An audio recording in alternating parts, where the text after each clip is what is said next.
Hello दोस्तों, नमस्कार। मैं हूं अर्चना तिवारी। स्वागत करती हूं सभी सिन्हा के चैनल पे आप सभी का।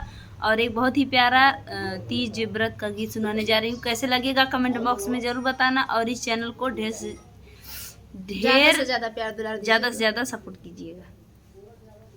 भूखल बानी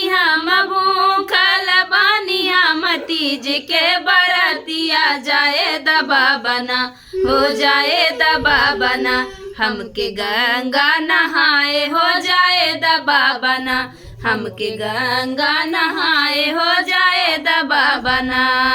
कैसे के जाए दे बेटी गंगा सना नवा उहाँ हो बाटे ना, हो उहाँ हो बाटे ना, तोहरा ससुर सूबेदारवा उहाँ हो बाटे ना, तोहरा ससुर सूबेदारवा उहाँ हो बाटे ना। भूखल बानी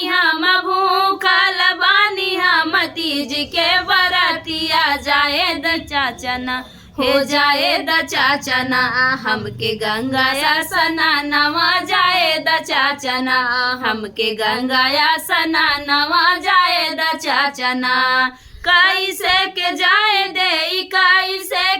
दे बेटी गंगा सना नवा उहाँ हो बाटे ना, हो उहाँ हो बाटे ना, तोहरा जेठवा सूबेदारवा उहाँ हो बाटे ना, तोहरा जेठवा सिपाहिया उहाँ हो बाटे ना, तोहरा जेठवा सिपाहिया उहाँ हो बाटे ना।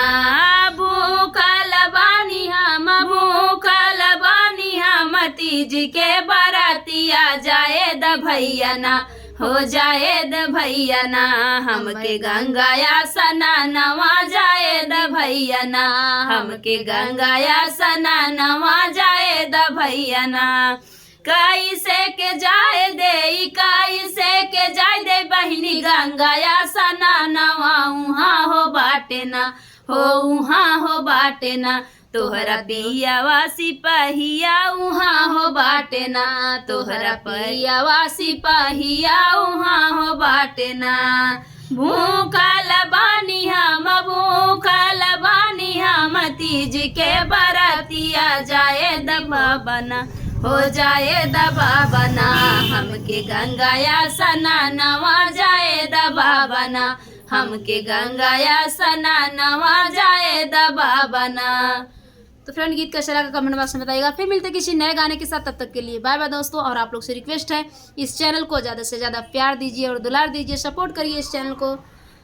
आप लोग से यही रिक्वेस्ट है। बहुत बहुत धन्यवाद आप सब।